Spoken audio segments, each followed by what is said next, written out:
la TVA, la douane, le régime réel simplifié, le régime réel ou le régime de base. Êtes-vous confus par tous ces termes de la douane? Bonjour et bienvenue dans cette nouvelle capsule.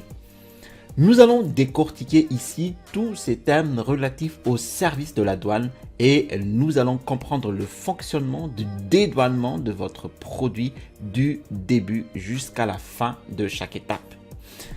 Avant de commencer, n'oubliez pas de cliquer sur le bouton s'abonner ci-dessous pour ne rien rater des prochaines sorties de vidéos. Pour les nouvelles personnes sur cette chaîne, je m'appelle Telimax. Je suis un vendeur professionnel sur la plateforme d'Amazon et j'enseigne aussi les méthodes efficaces pour générer des revenus réguliers et évolutifs sur cette plateforme avec le business model Amazon FBA. Alors, sans plus tarder, nous allons passer de l'autre côté de l'écran pour comprendre ce processus de dédouanement de votre stock. Alors, nous reprenons ici l'image d'Amazon pour expliquer le fonctionnement de dédouanement de votre stock. Nous avons ici donc un vendeur professionnel qui s'appelle Pierre et Pierre va commander 10 articles de son produit, ici commandés sur un site chinois, donc Alibaba par exemple, à 10 € l'unité. Alors, le site étant basé en Chine, nous avons ici un cas d'importation hors de l'Europe. Et la vente de produits se fait sur le site d'Amazon.fr. Donc, nous avons ici du stock qui vient de Chine pour être acheminé vers la France. Alors, le passage à la douane est obligatoire et nous allons passer le produit au service de la douane ici et la douane va procéder au calcul en fait du prix que Pierre va payer pour les articles qu'il a importés. Alors ici dans ce cas-là, il devra payer donc toutes les taxes d'importation incluant la TVA et la douane. Alors pour la douane, le taux à payer se situe entre 0 et 20%. Pour la TVA, Pierre doit payer donc 2 € ici. Alors 2 € correspond à 20% du prix qu'il a déclaré à la douane. Et ces 2 € correspondent en fait à chaque article qu'il a déclaré à la douane. Il a 10 articles à déclarer, donc il devra payer au total en fait 20 € à la douane. C'est bon. Voilà. Ensuite, il va mettre en vente ses produits sur le site Amazon.fr. Et il sait qu'il a donc payé ses articles au niveau de son fournisseur chinois 10 € l'unité. Il a 10 articles à vendre sur le site Amazon.fr. Il a décidé de mettre en vente son produit donc à 20 € pièce. Donc le prix de vente est à 20 € pièce. On est ici donc à hors taxe, d'accord? Maintenant, il devra facturer sa TVA sur chaque article à vendre sur la plateforme d'Amazon FR. Lorsqu'il va appliquer la TVA sur le prix de vente, donc nous rappelons que le prix de vente est ici à 20 €, la TVA est à hauteur de 20%, donc à 20% des 20 € égale à 4 €. Donc, il devra afficher le prix ici sur la plateforme d'Amazon à 20 plus 4 égale 24 €. D'accord? Alors, le prix affiché ici est à 24 €. Ensuite, nous avons ici une vendeuse, donc Maria, qui veut acheter le produit. Elle veut commander un article donc à 24 € et lorsqu'elle va acheter l'article ici, Amazon va expédier le produit chez elle, donc voilà, car Pierre utilise le service Amazon FBA et à ce moment-là, Maria va recevoir ici la facture avec le prix de vente de Pierre et la TVA de 4 euros. Et donc, Maria devra payer le prix total de 24 euros. Pierre recevra donc le prix de 24 euros pour l'article demandé. Voilà.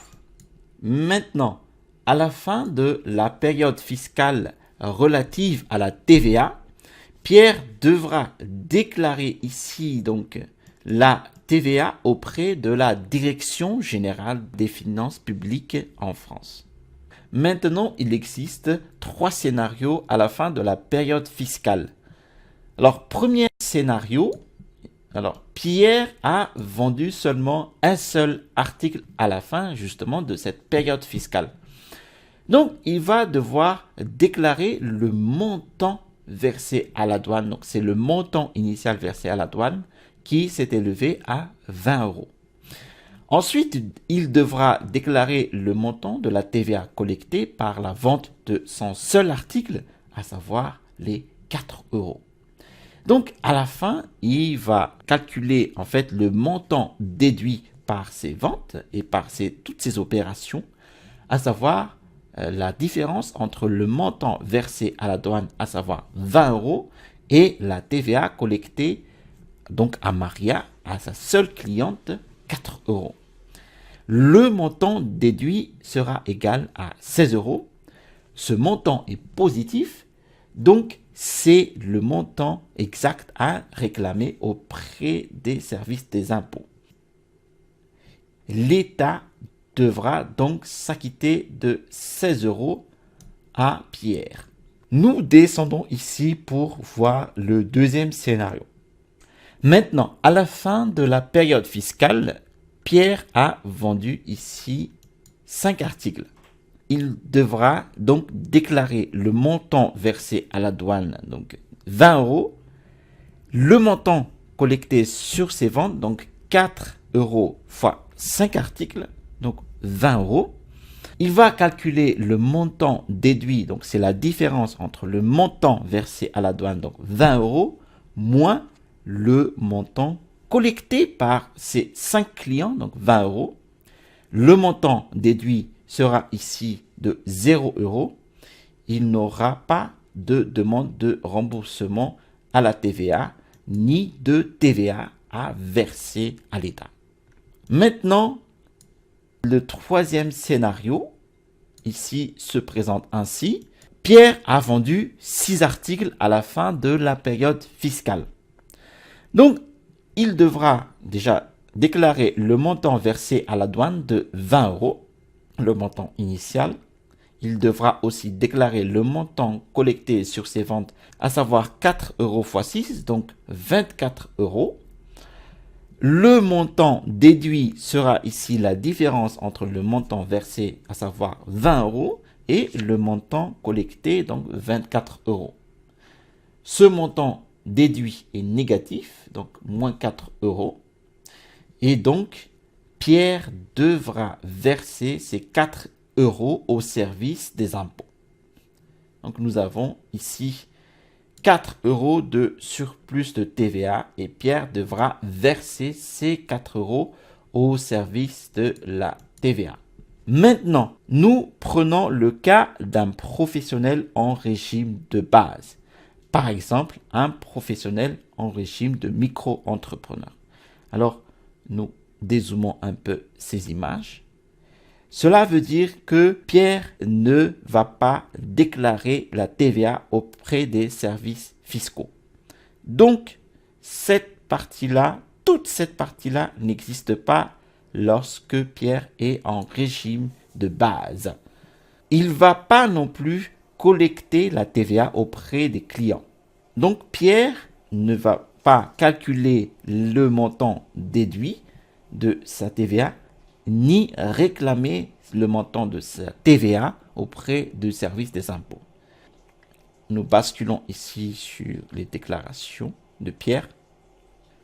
Pierre ne va pas non plus déclarer sa TVA auprès des services fiscaux.